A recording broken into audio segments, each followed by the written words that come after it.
Welcome to the Cybersecurity Simplified podcast, where we take the mystery out of today's top security threats and solutions. Over and above layering solutions to detect and protect against a cyber attack, many companies also buy extra protection with cyber insurance to help them recover from a loss. But those policies, as we all know, are not easy to obtain or afford. And what about technology partners who sell security solutions? What protections do they have? Those are great questions for our guest today, Kirsten Bay, co-founder and CEO of Cysurance. Her company offers Cysurance-as-a-Service, which bundles protections into the managed security solutions partners sell. Stay tuned for this new episode into the brave new world of cyber warranties. Hi, everyone. I'm your co-host, Susanna Song. And I'm Dave Barton. Hey, David. Hey, how's it going? We haven't done this for a little while. Yeah, new year, new episode, and we are starting it off with, I think, a pain that a lot of business owners out there can relate to, but a solution, which is why we have Kirsten joining us this afternoon. So welcome, Kirsten. Thank you for having me. It's a delight to be here. Well, tell our audience a little bit about yourself and how you even started your company around cyber warranties. Yes, well, it's a little bit of a circuitous route. So I like to say I'm a serial student because that sounds a little bit less crazy. But I started my life in supply chain risk management and financial risk management, and then got into cybersecurity, looking at how we value data for loss about 16, 17 years ago. So it's been a number of years, but the thing I noticed when I joined in the cyber world was that there's this disconnect between true technology integration and risk management. And so this was always something that as I worked in threat intelligence and threat detection companies, big data analytics, is that I really wanted to help integrate that risk management posture that we look at more broadly inside an organization with the technology implementation of how we manage risk. To answer that first question, how do we value data for loss? What is it actually worth to our companies? And how do we use that technical infrastructure to drive to future revenue for our organizations? And how much protection do we need for either a technology or for an insurance product? And so we started Cysurance with this idea that embedded insurance, both cyber warranties and cyber insurance, can be linked together and embedded into technology and security solutions so that we can really understand what we're attesting to, what we say we really have in our environments, and how we can also measure how effective those implementations are so that we can really understand how much risk to lay off in an insurance policy and what we need to do to invest in security products. Yeah, I'm curious, are there a lot of competitors you're dealing with? Because you hear a lot about cyber insurance, but you don't hear very often a cyber warranty. I mean, so what are we dealing with in the marketplace right now? Well, more and more security providers are trying to add on some form of warranty. And there are both endpoint management and other solutions that a lot of it's at the endpoint to help when they're trying to say we prevent or help mitigate ransom attacks or those types of solutions. And if something goes wrong, we'll help deal with that loss. For us, we're trying to look at it more as understanding how effective the stack of security actually is. And so what we're looking at isn't a particular endpoint solution or other solution. We're actually looking at the integration of both services and security stack. And that if we get that right, we should reduce severity, frequency, and impact of an event. And that's like one of the favorite terms of insurance. But I also think it's something that we as security practitioners should be really talking about, which is this notion for years and years. I know you have CISOs around you all the time, zero, right? Some bad thing happened. Like, how did that happen? It's like, no, bad things happen. There are car crashes and house fires too. They're all insurable people. What we need to show in our security stack is that it mitigates the severity and impact of an incident so that we can get back up and running. And that's really what we need to prove to the insurance marketplace, is that we understand how effective that stack can be to reducing the impact and showing ROI to the executive suite so they understand how to invest in that security stack. So I love where you're going, by the way, Kirsten. A longtime security practitioner one of the things that we've always talked about is compliance, right? And compliance doesn't equal security or secure. Mm-hmm. And one of the challenges that cyber insurance has faced for the last 10 years is, and for our listeners, it's still a very immature model, right? Auto insurance has been around since, I can't tell you when it started, but they've got tables and tables and tables of data. We don't have that yet in cyber. And so it's been difficult on a good day for a cyber insurance company to really tell you, yes, you manage risk well, or no, you don't. And I think what exacerbated the problem is it's a point in time, one, and two, it's self-attestation. Hence, what we're seeing in the industry is, oh, by the way, we're not going to cover ransomware. We're not going to cover nation state sponsored activities. We're not going to sponsor, or we're not going to cover boom, boom, boom. And eventually they're not going to cover anything, right? Here. Unless you come up with a model, which is where I think you guys fit in nicely, where there's a monthly attestation that's not just a point in time, it's a continuous risk management. And that, at the end of the day, that's what you're bringing to market, is a risk management framework that enables a warranty to be provided or insurance to be provided. And that's the gap, I think, between what traditional Barclays insurance does and what you guys do. Is that fair? Absolutely, it is. And I use the car analogy a lot. The thing that's interesting about the car analogy is that from the point in time that seatbelts, as an example, became mandated by a state, they then became mandated by insurance 10 years later, because Right. during that period of time, they were actually able to see how effective a seatbelt was in reducing really severe things from happening. So I actually like to refer to the security stack as the cyber seatbelt, because these are like the basic table stakes for knowing how you're going to reduce your risk. And to your point, the thing that I'm worried about with cyber insurance applications right now is that I hear a lot these days, people saying, oh, well, I have to get my cyber insurance application filled out, so I need the right stuff. And it's like, well, actually, if you have the right stuff, then that box should be checking itself. So Right. It's like, for all the years I've been working with compliance and standards and so on, we can't let the cart get before the horse. And so that's a key element. But the other thing that we're trying to show, and for us, we have both warranty and insurance that we can add on behind it, is that if we have that ability to get down to the product and service level, now we have carriers sitting behind us who are saying, we believe so much in that we're willing to give a highly discounted insurance policy as well. Mm-hmm. Perfect. And that's really what I want the insurance industry to, and for us as practitioners to prove, is that, as you say, it's very difficult at a point in time to do that. But if we're continuously measuring and understanding, then we can show that we can see those gaps and we can plug those gaps so that we can have continuous evolution as well. And that's what we need to show to the industry, is that we're capable and that's possible, because there are a lot of people who don't think it's possible at all. Right. Mm-hmm. Well, and for the same reasons we've already covered, right? There's so many attacks. They're making so much money. They're well incentivized to go after all of our customers. So when you start sorry, Suzanne, I'm going to own a few questions here. But Kirsten, when you think about what are the minimum things that companies should be doing, let's talk about the warranty for a second. What are the things that you're looking for in an end customer that they should be doing to qualify for the warranty? Yes, well, because we integrate with managed services and managed security services and NDRs and their solutions, is what we're trying to see is what is being implemented in that stack. And sometimes that is like the responsibility of the service provider and the responsibility of that end customer, Sure. Right? So the end customer, we want to see backups, encryption of personally identifiable or personally identifiable health information, Right. Of course, MFA.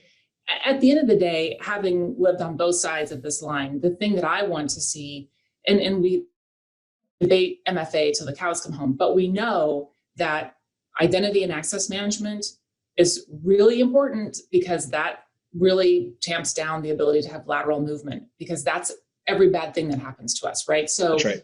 So starting with some form of MFA where we can get good identity and access management, some of the PAM people, privileged access management. Those are the things that I would really focus on if you're a small organization just starting, is make sure you know who's in your system. Mm-hmm. And then we can do great, wonderful defense in depth, zero trust, all of the buzzwords that we live with in the security land, but encrypt it, back it up, and make sure you know who's in your system. I mean, that to me is the seatbelt. Then we can get airbags and lane drift and all those great, wonderful features. Right. Okay. Kirsten, did you agree with that assessment? So for me, yeah. And, I think it's interesting. I talk to end customers and partners all the time, and I'm constantly amazed at there's still a subsection who think their firewall and AV is good enough. And when something bad happens, they're surprised. And in my world, that's not enough. But as you start thinking about patching or managing identities, which is really what you're going after, MFA, backups, that are air-gapped maybe from your network, all of those things lead to recovery time, which reduce my outage, right? All of those things. So I think they're great. I think, most of those are easy. Mm-hmm. Surprisingly enough, most of those are easy, right? Yeah. You put a patch program together and do it consistently. Have a process around that. So I love it. I think it's awesome. Would you actually say it's really easy, David? Because Kirsten laid out the enrollment requirements. I think she named off 4 or 5. Right. Wouldn't everybody be chomping at the bits if? Right. I would say some small, medium businesses might think that that's a lot, and they can't manage it, or else they would be signing up for the warranty program yesterday. I mean, where are we at as an industry? Question, so 2 things. One, I don't think they know about Cysurance yet, which we hope to help influence. But 2, this will come back to one of the fundamental business problems that we solve, Susanna, which is there's not enough people who know how to do this. And I think Kirsten led with, she's working with MSP and MSSPs who have talent to help those end customers solve the problem. So the service providers are the ones who are going to help solve those 5 or 6 or 7 category requirements, so that the end customer can qualify for the warranty. And to your question, I think it's easy if you, and I'm a cyber guy, so my opinion might not be fair here, but if you put the focus on it, it's not hard to turn on MFA. Mm-hmm. It's a little more process, it may be a little painful on occasion, but it's better than getting hacked. It's better than being out of commission and not being able to get back up because you don't have a warranty, because you don't have insurance. Some of the other ones, again, are just thoughtful. We got to do these things. We can't. I'll tell you a story about a company that got. They had a backup plan, and the only thing that saved them was the person. The backup unit kicked the tape out, and so it wasn't plugged in for the bad guys to encrypt. Oh, everything else got encrypted. And so the only way they were able to recover was the backup, right? And so that's huge. Just doing a backup, even if it's not fully air-gapped, is better than nothing. And it's not hard to put a network storage device on and stuff the data there. So now I'd rather it be air-gapped so that the bad guys can't get at it anyway. But none of those things that Kirsten lays out are super difficult. They just require commitment and they require effort. And you might need help with a service provider to do it. So Kirsten, who is this for, this cyber warranty? I know you can bundle it with an insurance policy, but is this a replacement for cyber insurance or in addition? It's really to be augmentative, and it's to sit in front. And that's, it's sort of like what you think of as Aflac, where you see the duck on Saturday when you watch football, that's that policy that covers things before you need to get into a full broad coverage capability. And so the reason why we created it, one, was to create standardization so that we could get broad deployment inside the services providers. Because as David said, for us, I think that there's a fundamental component to services and technology. That's where I have seen in my career that slippage, where the people are trying to manage these things on their own. And really, I think as we go on, we'll see more and more services. And if you look at the SMB, we're talking like up to 500 employees, 88% of those people already outsource IT services in some way. Mm-hmm. So the only other category where they outsource more is in finance and accounting and bookkeeping. So it really is the most outsourced type of service beyond, the financial management piece of a company. So I think that those are a big thing. And what we're trying to do is help incentivize customers to buy services by saying, if you do that, there are components, financial components that come with it that help you, because we need to get a stack in place, but you need someone to help you. And so it was also intended to create standardization and also help incentivize and help support the services providers where they can help show that they're providing something that is real value add that has ROI to a company. Hmm.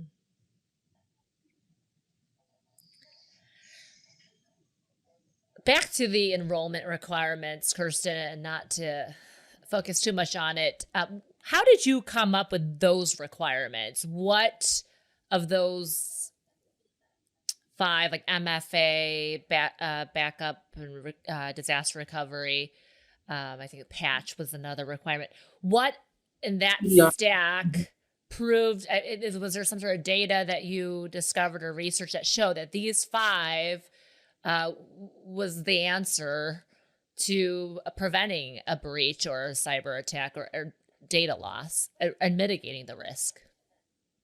Mm-hmm. Well, a couple of things. One is just in the history that I have had in cyber and working on the threat intelligence side. So really understanding adversary movement and what the adversary does to try to penetrate a network. It was the process of, well, what are the key things that we know can break that chain? So, in the geeky world, we follow the MITRE ATT&CK framework in terms of looking at how we use the stack in the simple portions of the stack, to David's point, where how do we get the most bang for the buck in terms of those requirements, and how do we reduce risk 40, 50, 60, 70%, right? And so those were the key areas where we wanted to focus, and also to make it so that we didn't have some strange esoteric, you have to have threat hunting in combination with something else, and, a blinky light thing, and all these components where you would have some small business going, I don't know what any of that stuff is, right?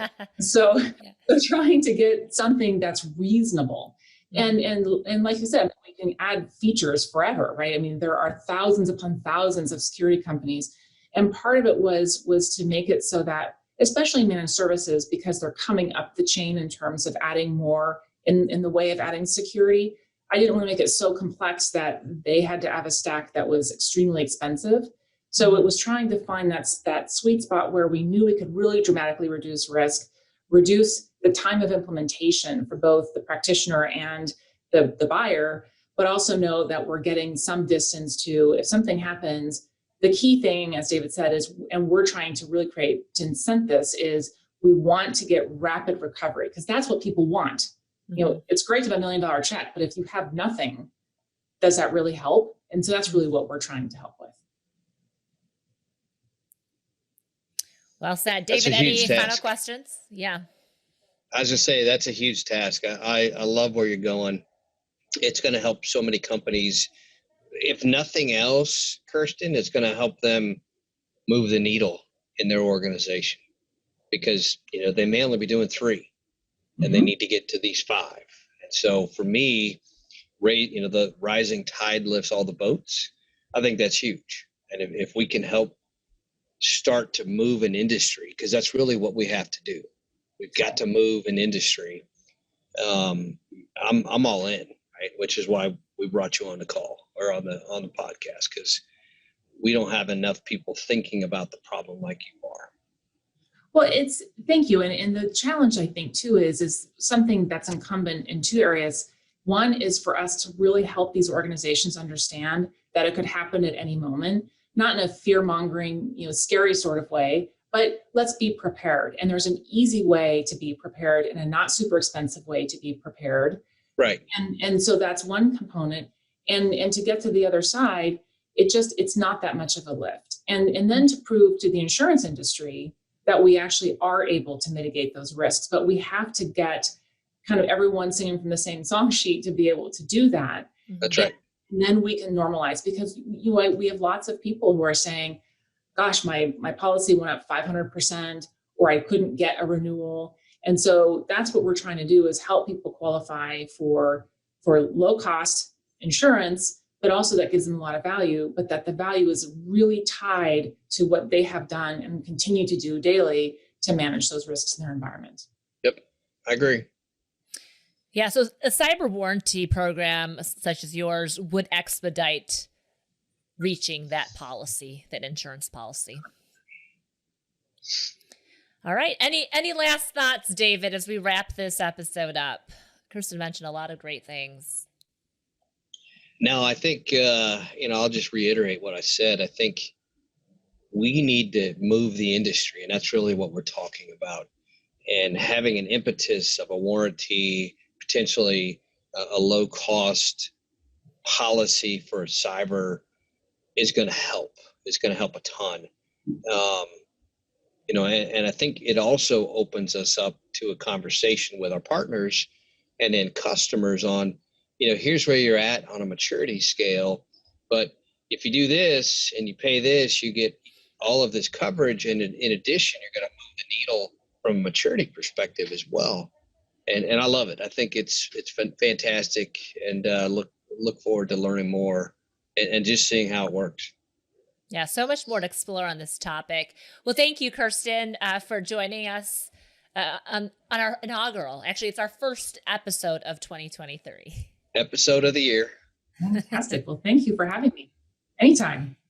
Yeah, absolutely. And for those of you listening, if you're a service provider and you want more information on what Kirsten and David addressed around cyber warranty bundled with a policy, an insurance policy, reach out. You can reach us at podcast@highwirenetworks.com or find us on highwirenetworks.com. Go to our podcast page and we'll have all of Kirsten's information, more about this program.